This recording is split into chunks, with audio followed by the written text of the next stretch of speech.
Graças a Deus, estamos outra vez juntos nessa manhã de terça-feira, hoje 14 de junho. Hoje celebra-se o Dia do Solista e o Dia do Síndico.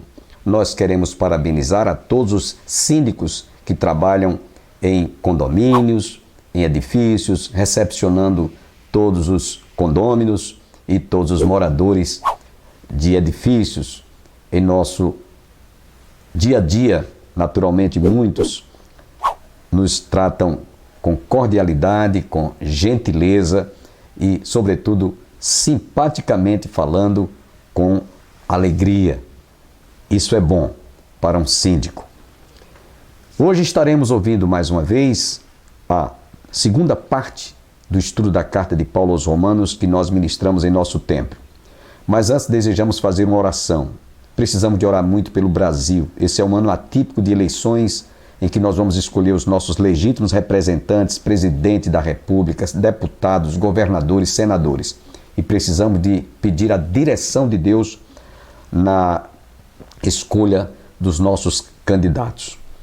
Pai, queremos nesse momento te apresentar a nossa nação mais uma vez, pela qual nós temos orado intercessoriamente, para que tu tenhas misericórdia, principalmente neste ano de eleições, para que, ó Deus, aqueles que hão de ser escolhidos pelo voto, eles sejam realmente, ó Deus, homens que tenham o temor a Ti, tenham o temor a Deus. Abençoe, portanto, todos os cidadãos, toda a nação, quanto às eleições que se aproximam. Não permitas, Senhor, que o comunismo seja implantado nesta nação, que nós possamos ver este país guardado e preservado dessa erva daninha que tem destruído, como nós temos visto aqui em alguns países do nosso continente, a Venezuela, ó Deus, a própria Cuba e tantos outros países que estão sendo implantados esse regime, Senhor. Tem misericórdia.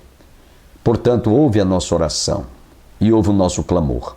Não permitas que a nossa bandeira verde e amarela ela se torne vermelha. Tem misericórdia. Essa é a nossa oração, esse é o nosso clamor.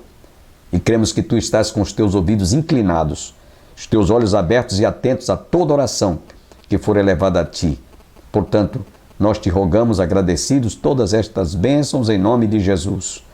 Amém. Fiquemos com a mensagem ministrada sobre o estudo da carta de Paulo aos Romanos.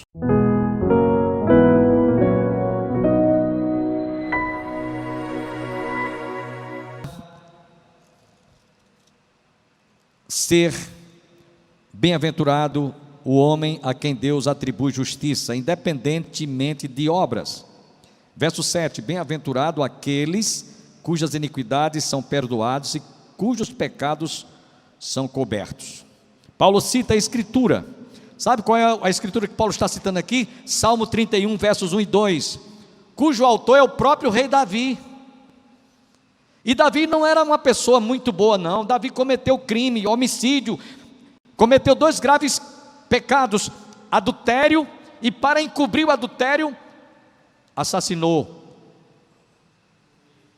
Ele cometeu 2 crimes aqui, adultério e o crime de morte. Todos conheciam, como nós sabemos e conhecemos a história do rei Davi, um adultério seguido de morte. Ele descreve no Salmo 51 também.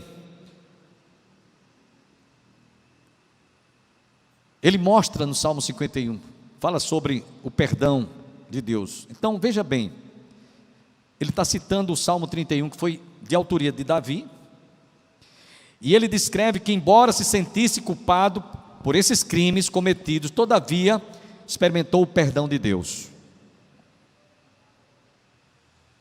Em outras palavras, é como o juiz que declara o réu inocente. Esse réu eu declaro inocente da sentença.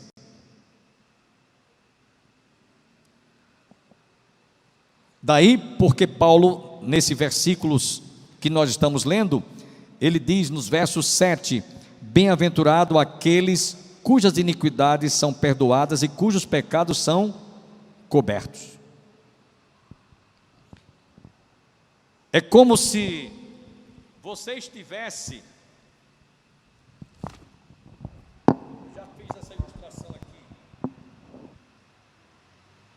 Vamos dizer que isso aqui fosse uma promissória. E aqui o valor fosse incalculável. Você estava devendo essa promissória aqui, um valor astronômico. E aí você chegou para o juiz e disse: olha, eu não tenho com que pagar, eu não posso pagar essa dívida, ainda que eu quisesse pagar, eu não posso, não tenho condições.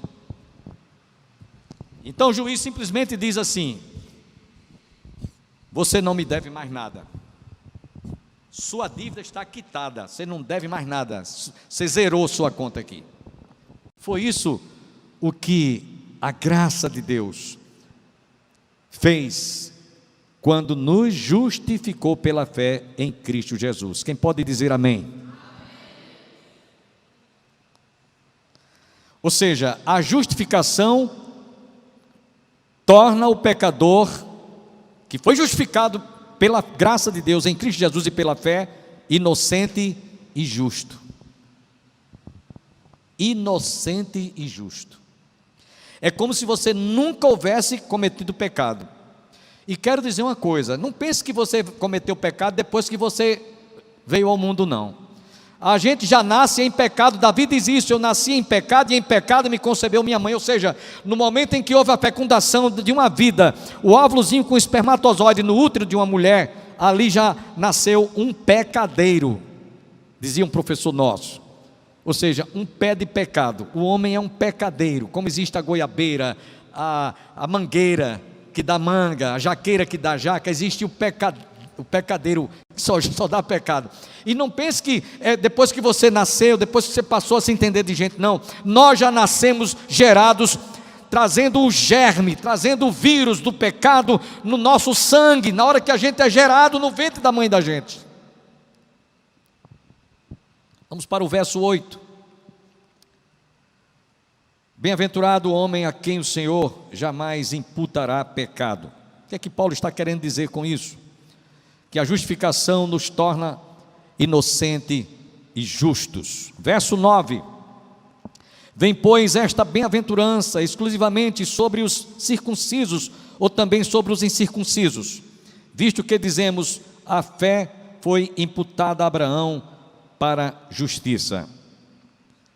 Eu vou correr um pouquinho, senão não vai dar tempo a gente concluir, mas vamos correr. Abraão fora aceito por Deus antes mesmo da circuncisão, e também sem lei. Sabe por quê? Porque na época de Abraão, a lei ainda não tinha sido estabelecida por Moisés, a lei nem sequer tinha sido criada. Então Abraão foi justificado antes da lei, e antes de ser circuncidado. Ele só veio a ser circuncidado quando estava com 99 anos de idade. E a circuncisão era um selo. A circuncisão fora dado como um sinal para aqueles que Deus havia separado. Então, sem lei, sem existir lei, sem ele ter sido circuncidado, Paulo prova que quando Abraão foi justificado, ele era incircunciso e nem também poderia ser justificado pela lei, porque a lei não existia, e ainda que a lei existisse ou que estivesse em vigor, ninguém, mas ninguém mesmo, sabe o que é ninguém? Jamais cumpriria a lei. Então a lei iria como que avultar ou provocar a ira de Deus. Por mais que o homem quisesse cumpri-la, ele só ia ver pecado. A lei ia instigar, a lei ia assanhar o pecado mais ainda no nosso coração. Então a lei nem existia, Abraão era incircunciso e ele foi justificado pela graça de Deus. Amém? A lei produzia era a ira de Deus. Quem ou todo aquele que julgasse ser justificado por ela, jamais poderia cumpri-la. A fé é que produz obras. Verso 10 a 12. Verso 10 a 12. Como, pois, lhe foi atribuída, estando ele já circuncidado ou incircunciso? Não no regime da circuncisão, e sim quando incircunciso, que eu acabei de comentar com vocês. Verso 11. E recebeu o sinal da circuncisão como selo da justiça da fé que teve quando ainda incircunciso, para vir a ser pai de todos os que creem, embora não circuncidados, a fim de que lhe fosse imputada a justiça. Verso 12. E pai da circuncisão, isto é, daqueles que não são apenas circuncisos, mas também andam nas pisadas da fé que teve Abraão, nosso pai, antes de ser circuncidado. Versos 10 a 12, Abraão, segundo Paulo, não foi justificado nem por circuncisão e nem por incircuncisão. Para quem não sabe, a circuncisão, eu já falei isso aqui anteriormente, bem antes, quando estudamos no capítulo 2, a circuncisão, todo judeu é circuncidado ao 8º dia. Jesus foi circuncidado. É o que a gente conhece aqui para nós, aqui do Ocidente, a cirurgia de fimose, né? Chama-se circuncisão porque é um corte em círculo na glandezinha da genitália masculina, do pênis. Então, eu já falei isso aqui para vocês, inclusive todo homem deveria e deverá ser circuncidado ou se circuncidar, por conta até propriamente da própria saúde, para o bem da sua própria saúde. Já falei isso aqui para vocês. Então todo judeu é circuncidado, e ele era caracterizado como legítimo judeu, como filho de Abraão, se fosse circuncidado. Paulo, escrevendo mais adiante, ele diz que a circuncisão que Deus quer não é a da carne, mas do coração. A essa pergunta que ele fez, no verso 10, ele responde: todo aquele que tem a fé de Abraão será justificado, seja judeu ou seja gentil. Verso 13. No verso 13, Paulo diz: não foi por intermédio da lei que Abraão ou a sua descendência coube a promessa de ser herdeiro do mundo, e sim mediante a justiça da fé.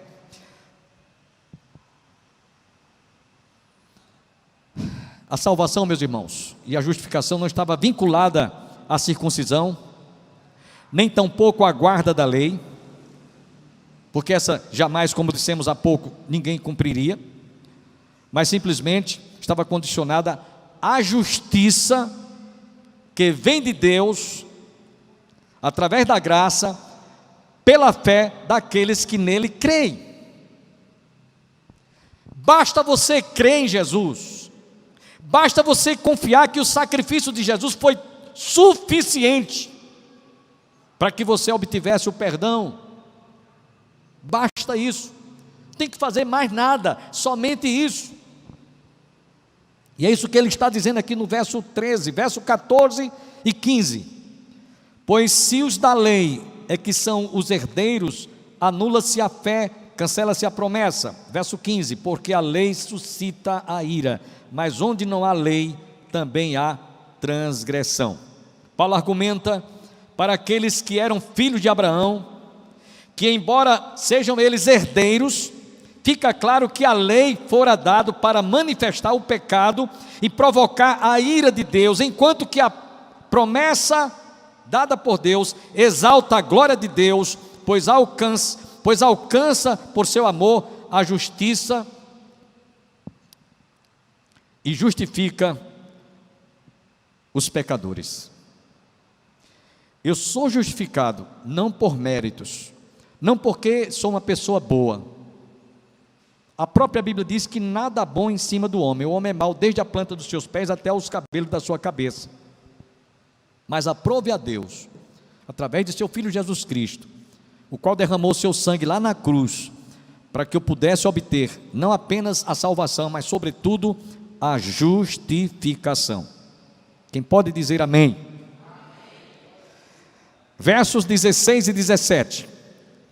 Essa é a razão porque provém da fé, para que seja segundo a graça, a fim de que seja firme a promessa para toda a descendência, não somente ao que está no regime da lei, mas também ao que é da fé que teve Abraão, porque Abraão é pai de todos nós.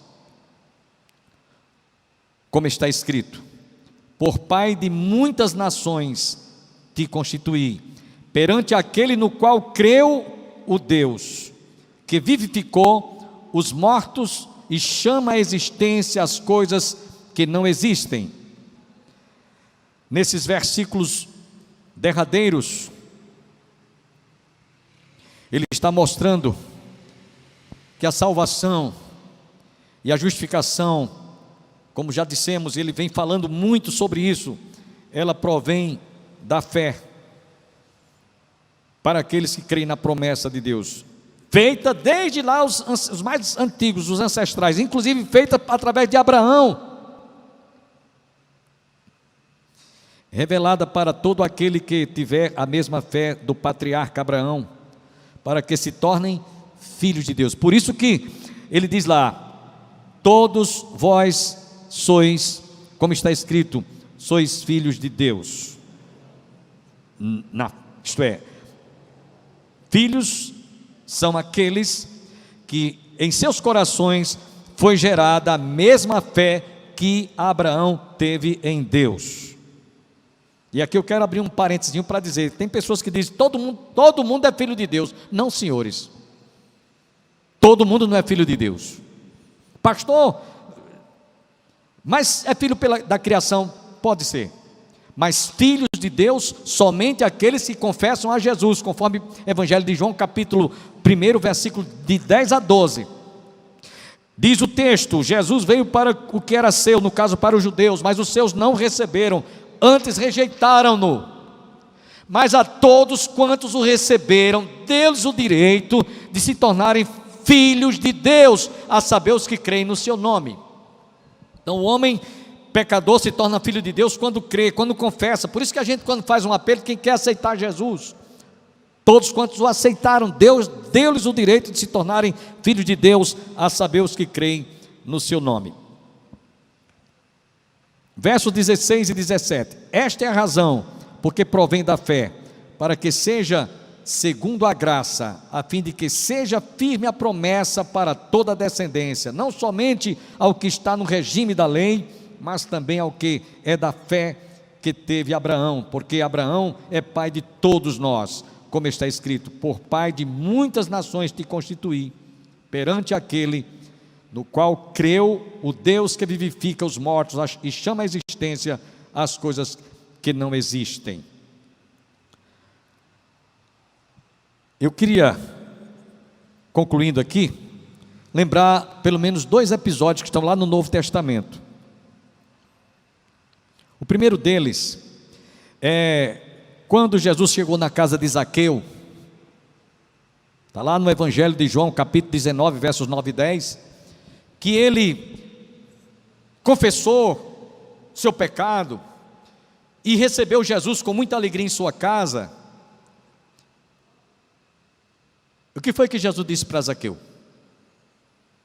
Estão lembrados?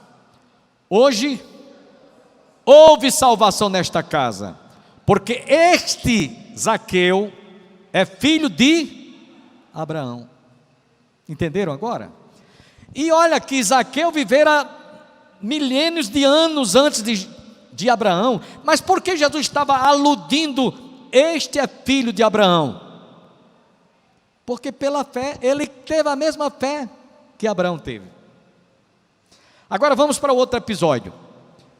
Está lá no Evangelho de Lucas, capítulo 19. Aliás, capítulo 16. O rico e Lázaro. Todos conhecemos a história. Onde estava o rico? O rico no Hades. E como foi que ele se dirigiu a Abraão? Pai Abraão.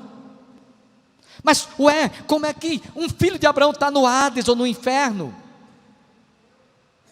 porque ele não tinha a fé que Abraão tinha. Possivelmente ele tinha a fé em Abraão. Estão entendendo agora? Está claro. Esses dois episódios, irmãos, mostram claramente. Ou seja, há os chamados filhos de Abraão, que tinham a fé de Abraão, e há aqueles que eram chamados filhos de Abraão, que apenas tinham a fé em Abraão. E aí a palavra de Deus nos diz: produzi, pois, frutos dignos de arrependimento, e não comeceis a dizer entre vós mesmos: temos por pai Abraão, por quem eu vos afirmo que destas pedras pode Deus suscitar filhos a Abraão. Jesus estava falando daqueles que haveriam de crer nele, como nós gentios, que um dia ouvimos a palavra de Deus e confessamos a Jesus e cremos na sua palavra, e pelo fato de termos sido alcançados pela graça de Deus, pela fé em Cristo Jesus, fomos não somente salvos, mas justificados. Versos 18 e 19. Abraão, esperando contra a esperança, creu por vir a ser pai de muitas nações, segundo lhe fora dito: assim será a tua descendência. Verso 19.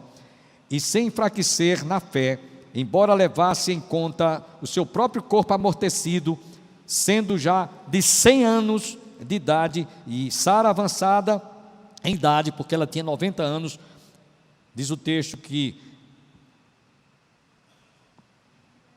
eles não duvidaram. Não duvidou, por incredulidade, da promessa de Deus, mas pela fé se fortaleceu, dando glória a Deus. Nesses versos 18 e 19, embora a promessa fosse humanamente falando impossível, como eu disse aqui na nossa pastoral, humanamente falando era impossível. Um homem com 100 anos de idade, a mulher com 90, e além de mais, estéril, isso jamais iria se cumprir, jamais.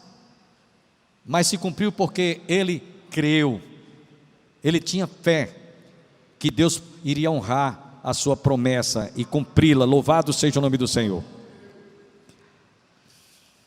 Então, meus irmãos, pensando assim, nos versos 20 e 21, Paulo continua mostrando: não duvidou por incredulidade da promessa de Deus, mas pela fé se fortaleceu, dando glória a Deus, estando plenamente convicto de que ele era poderoso para cumprir o que prometera. Veja aqui que é que Paulo usa o advérbio de negação. Ele não duvidou. Sabe por que às vezes nós pedimos certas coisas a Deus e Ele não nos concede nem nos dá? Por causa da dúvida. Quem entrega confia, quem confia espera, quem espera descansa. É isso que diz no Salmo 37. Entrega o teu caminho ao Senhor, confia nele, descansa no Senhor, e Ele satisfará os desejos do teu coração. Entrega o teu caminho ao Senhor, confia nele. E foi isso que Abraão fez. Ele não duvidou. A Bíblia diz que o que não provém de fé é pecado. Deus é fiel de cumprir infinitamente mais do que lhe pedimos ou pensamos, conforme o seu poder que opera em nós. Efésios 3:20. Essa é a razão porque muitas vezes nós oramos por certos problemas e parece que Deus não ouviu a nossa oração. É que nós muitas vezes duvidamos e não cremos como deveríamos crer. Versos 22 e 23. Pelo que isso lhe foi também imputado para a justiça, e não somente por causa dele, está escrito que ele foi levado em conta. Nesses versos 22 e 23, Paulo declara que foi por causa da fé que depositara em Deus, que ele foi aceito por Deus, ele experimentou o perdão de Deus, e que sentiu como se ele tivesse sido não apenas perdoado, mas sem culpa alguma de pecado. E essa é a certeza que os seus filhos na fé devem tomar posse. Amém, meus irmãos? Versos 24 e 25 para encerrar. Paulo conclui: o qual foi entregue por causa das nossas transgressões e ressuscitou por causa da nossa justificação. Verso 24. Mas também por nossa causa, posto que a nós igualmente nos será imputado a saber, a nós que cremos naquele que ressuscitou dentre os mortos, Jesus Cristo nosso Senhor, o qual foi entregue por causa das nossas transgressões e ressuscitou por causa da nossa justificação. Concluindo, meus irmãos, essa deverá ser a sensação que todo salvo deve ter. Essa deve ser, repito, a sensação que toda pessoa salva deve ter. Os meus pecados todos foram julgados na cruz. Eu tenho que ter, e eu tenho que tomar posse disso. Tenho que ter essa fé, tenho que tomar posse disso. Quem crê, vai ver, experimentar e sentir isso no seu coração. Todo aquele que confiar na ressurreição de Cristo, preste atenção, não é apenas na sua morte, mas na sua ressurreição, como a gente cantou há poucos instantes, o rosto de Cristo. Não creio num Cristo vencido, cheio de amargura, num Cristo que continua crucificado. Jesus não está mais ocupando lugar naquela cruz. Há muita gente que traz um Cristo crucificado no seu peito, ou lá na sua casa. Esse Cristo não tem poder para nada. Jesus ressuscitou ao terceiro dia, amém? Está vivo, Ele está presente. Ele prometeu: onde houver 2, 3 ou mais pessoas reunidas em meu nome, eu estou presente no meio deles. Essa é a fé que nós temos em Cristo Jesus. É essa fé que justifica, é essa fé que traz justificação, tanto para judeus como para gentios, seja circunciso ou seja incircunciso, antes da lei ou depois da lei. Jesus, meus irmãos, nos outorgou a garantia da nossa redenção, a expiação dos nossos pecados, a reconciliação com Deus e a nossa salvação. Não foi porque merecêssemos, mas porque Ele fez tudo por nossa causa, em nosso lugar. Concluindo, eu tenho 5 coisas para dizer para vocês, baseados nesse capítulo 4. Primeiro, não devemos procurar exercer a mesma fé de Abraão, isto é, a fé em Abraão, mas a fé de Abraão. Amém? Vou repetir. Primeira coisa, não devemos procurar exercer a fé em Abraão, que nós vimos isso amplamente, mas a fé de Abraão. Segunda coisa, não somos justificados por merecermos ou por causa do sacrifício, de algum esforço que alguém faça pela prática de boas obras, mas graças ao sacrifício e à morte e ressurreição de Jesus. Terceiro, somos considerados filhos de Abraão, por ter sido gerado em nossos corações a mesma fé que operou na vida dele. Quarto, não é por termos sido batizados, ou porque obedeçamos às doutrinas, ou procuremos fazer e cumprir as ordenanças que a igreja estabelece para sermos considerados justificados, como os judeus faziam, circuncidados e, segundo eles, observavam as leis. Isso jamais os justificaria. E por último, quinto e último, a justificação que Cristo nos dá é a isenção dos pecados que nos condenava. Nós somos considerados justos. Fomos considerados justos porque fomos justificados. Somos justos porque fomos considerados, somos justificados porque fomos considerados, através do sacrifício de Jesus, justos. Que Deus nos abra o entendimento, para que essa palavra que nós acabamos de ler e ministrar e ouvir, ela possa gerar fé nos nossos corações. Quem pode dizer amém? Agradeço a todos que estiveram conosco. Esperamos em Deus nos reencontrarmos amanhã para a realização de mais um programa Opção para a Vida. Que todos fiquem com Deus. Amém.